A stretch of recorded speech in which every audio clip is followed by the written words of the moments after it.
Hello friends, welcome to my channel Rajesh 360 চ্যানেলে তোমাদের সকলকে স্বাগত। তো আজকে আমি তোমাদের জিলেটের যে কাউন্সিলিংয়ের যে নোটিফিকেশান এসছে সেই নোটিফিকেশানের আজকে ভিডিও পার্ট সেকেন্ড অর্থাৎ ভিডিও পার্ট 2। তো ভিডিও পার্ট 2তে আমি আলোচনা করব কী কী তোমাদের ডকুমেন্ট আপলোড করতে হবে। এর আগের ভিডিওতে আমি আলোচনা করেছি যে কী কী পাসিং মার্কস লাগবে, কোন কোন সেমিস্টারের মার্কস নেওয়া হবে, কারা কারা এলিজেবল, কীভাবে রেজিস্ট্রেশন হবে, কখন রেজিস্ট্রেশন করতে হবে, এই সমস্ত আলোচনা করেছি। তো তার যদি লিঙ্ক তোমরা দেখতে চাও তার লিঙ্ক তোমরা পেয়ে যাবে ভিডিও ডিসক্রিপশানে, এবং আমি আই বাটনেও দিয়ে দেবো, তোমরা দেখতে পারো। আজকে আমি আলোচনা করব মেনলি কী কী ডকুমেন্ট আপলোড করতে হবে, কী কী ডকুমেন্ট লাগবে, কীভাবে তোমরা সেই ডকুমেন্টগুলো জোগাড় করবে, এই সমস্ত ব্যাপারে। তো ভিডিওটা শেষ পর্যন্ত অবশ্যই দেখো, ভীষণ ভীষণ ইম্পর্টেন্ট। আমি প্রত্যেকটা জিনিস বাংলা ভাষায় প্রত্যেককে ক্লিয়ারভাবে বলে দিতে চাই। তো চলো দেখো কি বলছে। Candidate will upload following scanned 150 DPI coloured document in PDF format. তো এখানে বলতে চাইছে ক্যান্ডিডেটকে আপলোড করতে হবে স্ক্যান করা ফটোকপি বা স্ক্যান করা ডকুমেন্ট ফরম্যাট। সেটা ফরম্যাটটা হবে হচ্ছে PDF ফরম্যাট, কোনো JPG ফরম্যাটে কিন্তু চলবে না, সেগুলো PDF ফরম্যাটে হতে হবে। এবং তারপরে দেখো কি বলছে, registration will not be accepted unless required document R uploaded. অর্থাৎ রেজিস্ট্রেশন কিন্তু তখন কমপ্লিট হবে না, অ্যাকসেপ্ট করা হবে না যতক্ষণ না সমস্ত ডকুমেন্ট আপলোড হচ্ছে। আশা করি ক্লিয়ার হলো এখানটা। এরপর কী কী ডকুমেন্ট লাগবে দেখো। All candidate 10th admit card / birthday certificate. অর্থাৎ তোমার যে বার্থ সার্টিফিকেট আছে বা ক্লাস 10-এর যে অ্যাডমিট কার্ড আছে, সেটা একটা মানে বার্থ সার্টিফিকেট বা তোমার এজ ভেরিফিকেশানের জন্য লাগার জন্য এটা তোমাদের আপলোড করতে হবে PDF ফরম্যাটে। তো তোমাদের যদি সমস্ত ডকুমেন্টগুলো না থেকে থাকে তোমরা রেডি করতে শুরু করো, কাজে লাগবে। এরপর দেখো ভীষণ ভীষণ ইম্পর্টেন্ট, অপশান 2তে কী বলছে দেখো, WB ডোমিসাইল ক্যান্ডিডেটস।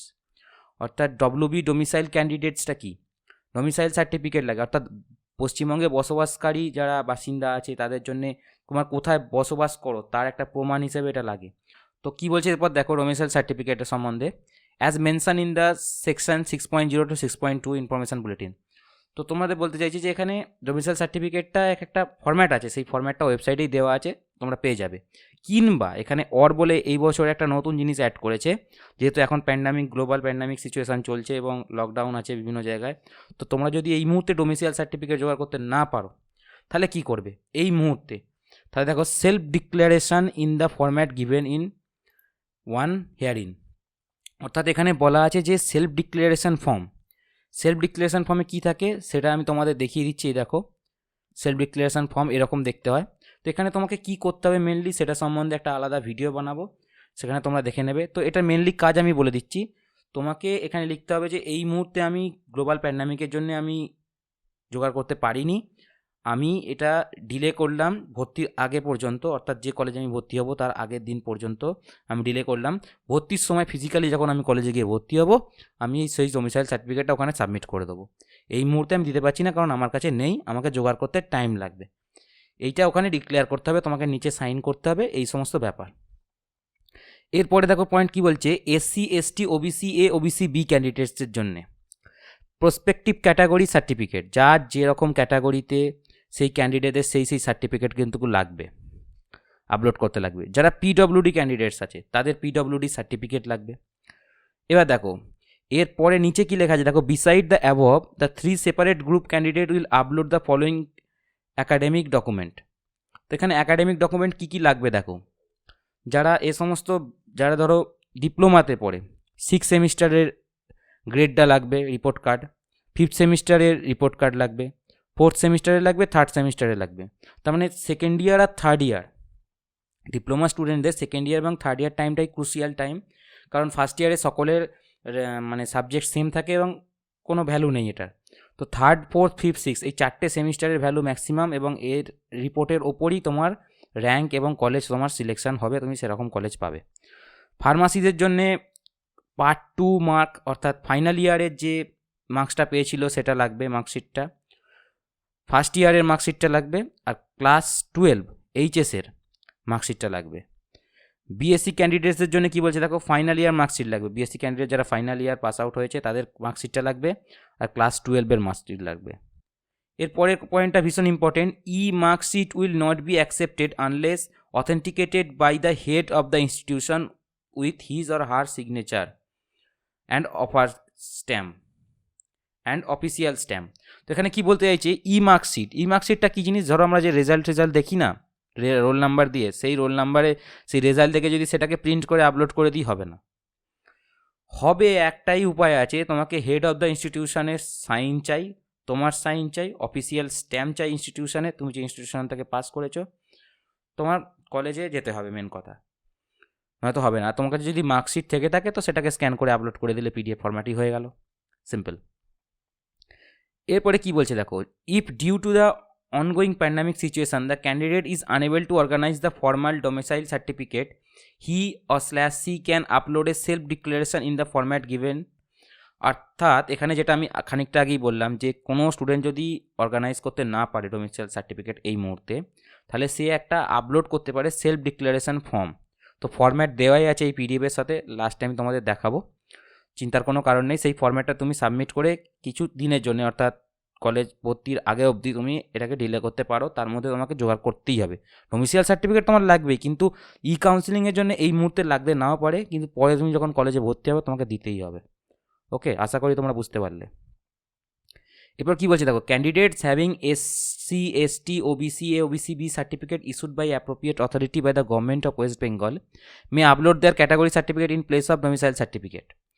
অর্থাৎ যারা SC ST OBC A OBC B আছে, যদি অ্যাপ্রোপ্রিয়েট অথরিটি থেকে ইস্যুড হয় এবং তারা সেই সার্টিফিকেটটাকে মে আপলোড করতে পারে ক্যাটাগরি সার্টিফিকেটটাকে in place of domicile certificate.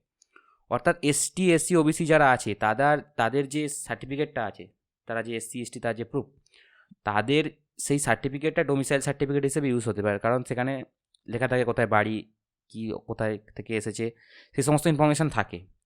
তারপরে কিন্তু আরেকটা জিনিস বলছে দেখো, in case if the category certificate is rejected during verification. ধরো কেউ কোনো কারণে ফেক দিয়েছে বা কোনো কারণে যে কোনো কারণে ভেরিফিকেশানের সময় ক্যাটাগরি সার্টিফিকেটটা রিজেক্ট হলো, তাহলে কিন্তু তার ডোমিসাইল স্ট্যাটাস যেটা, সেটা কিন্তু অলসো কনভার্ট হয়ে যাবে, অর্থাৎ তৎক্ষণাৎ কনভার্ট হয়ে যাবে নন ওয়েস্ট বেঙ্গলি হিসেবে। অর্থাৎ সে ওয়েস্ট বেঙ্গলের বাসিন্দা হিসেবে তাকে ধরা হবে না ডোমিসাইল সার্টিফিকেট, যেহেতু তার এসসি এসটি সার্টিফিকেটের উপর ডিপেন্ড করেছিল। এসসি এসটি সার্টিফিকেট যদি নট ভেরিফাইড হয়ে যায় বা রিজেক্ট হয়, তাহলে তো তার ডোমিসাইল সার্টিফিকেটটাও সেখানে যেহেতু ওইটা হিসেবে দেওয়া আছে, সুতরাং সেটাও রিজেক্ট হয়ে যাবে এবং সে নন ওয়েস্ট বেঙ্গলি হিসেবে ধরা হবে তাকে। এর পরের অপশান কী বলছে দেখো, candidate must be cautious about all inputs provided by him or her। তো এখানে খুব সতর্ক থাকতে বলা হচ্ছে ক্যান্ডিডেটসদের, যেটা ইনপুট দেবে সেটার সম্বন্ধে। There is no provision in the system to make correction except by the candidate only. তো কোনোভাবেই কিন্তু তুমি যদি ভুল করে ফেলো, কোনোভাবে কিন্তু ঠিক করা মুশকিল এবং সম্ভব নয়। কারেকশানটা যাতে করতে না হয় সেই চেষ্টাই আমরা করব, এবং যখন আমরা সব কিছু রেজিস্ট্রেশন করব, এই কাউন্সেলিং করব, যেন চোখ খোলা রেখে সব কিছু খোলা রেখে আমরা পরিষ্কারভাবে কাউন্সেলিং করব, যাতে কোনো রকম ভুল না হয়, পরে যেন পস্তাতে না হয়, কারণ কারেকশান করাটা ঝামেলা। এরপর দেখো কি বলছে, hence if the allotment admission is cancelled due to wrong entry given by the candidate, WBJE will not be responsible for the same. তাহলে দেখো এখানে বলেই দিচ্ছে যে WBJE কোনো রেসপন্সিবিলিটি নেবে না তুমি যদি কোনো রকম রং এন্ট্রি করো বা ভুল করো। ওকে, এরপর দেখো কি বলছে, ডকুমেন্ট ভেরিফিকেশান কীভাবে হবে। ডকুমেন্ট ভেরিফিকেশান কীভাবে দেখো, documents uploaded by the candidates will be verified by virtual reporting centre. তোমরা যে ডকুমেন্টগুলো আপলোড করবে সেগুলো ভেরিফাই হবে ভার্চুয়াল রিপোর্টিং সেন্টার দ্বারা। এবার কি বলছে, when all document accepted the candidate will receive a SMS। তো যখন তোমরা সমস্ত ডকুমেন্ট আপলোড করে দেবে, অ্যাকসেপ্ট হয়ে যাবে, ক্যান্ডিডেটের কাছে একটা SMS আসবে, SMS-এর মাধ্যমে সেটা ভেরিফাই হবে যে তোমার সমস্ত ডকুমেন্ট অ্যাকসেপ্ট হয়ে গেছে। এরপরে কি বলছে দেখো, বিতে কি লেখা আছে, if one or more document is rejected or ineligible the candidate will receive a SMS also. অর্থাৎ ক্যান্ডিডেট তখনও SMS পাবে যদি কোনো রকম তার ডকুমেন্টে কোনো ভুল থাকে বা রিজেক্ট হয় বা ইনএলিজেবল হয় কোনো কারণে, তাহলেও তার কাছে একটা নোটিশ আসবে। সেই ব্যক্তি বা সেই candidate he or she can log in and view the reason of rejection.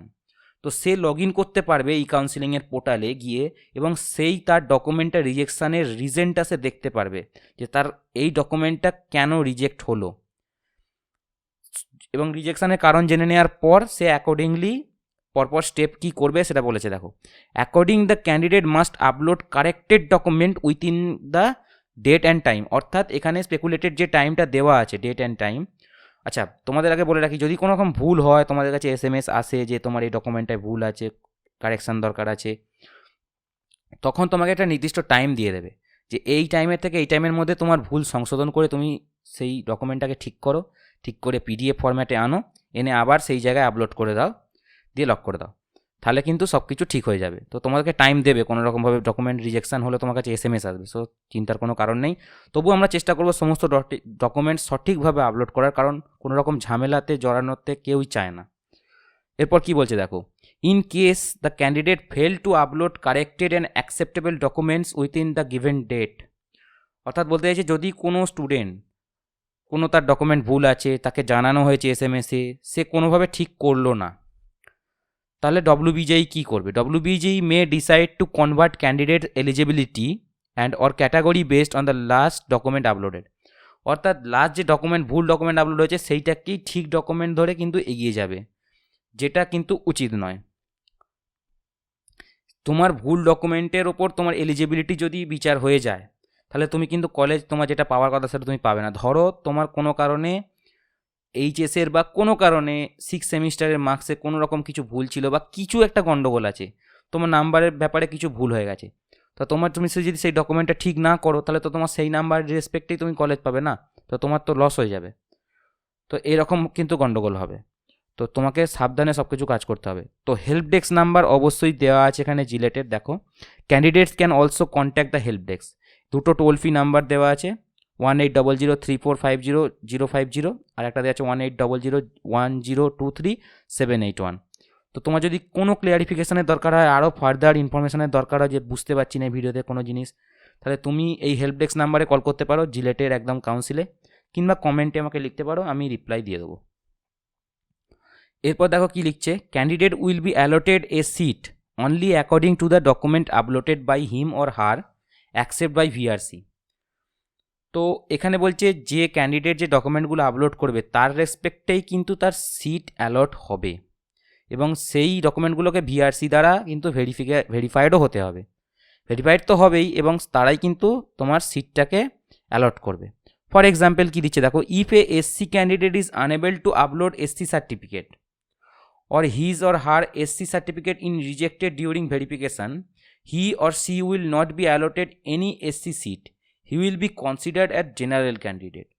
অর্থাৎ তুমি যদি SC না হয়ে, অর্থাৎ তুমি যদি SC হয়েও তুমি তোমার SC সার্টিফিকেট আপলোড করোনি, বা তোমার ভেরিফিকেশনের সময় কোনো রকম ভুল বেরিয়েছে, সেই ভুলটা তুমি কারেকশান করোনি, তাহলে সেই ভুল সার্টিফিকেটটা কিন্তু ওরা গণ্য করবে না, তোমাকে কিন্তু জেনারেল ক্যান্ডিডেট হিসেবে কিন্তু ট্রিট করা হবে, তোমার সেই হিসেবেই তোমার র্যাঙ্ক আসবে, তোমার SC/ST র্যাঙ্ক আসবে না।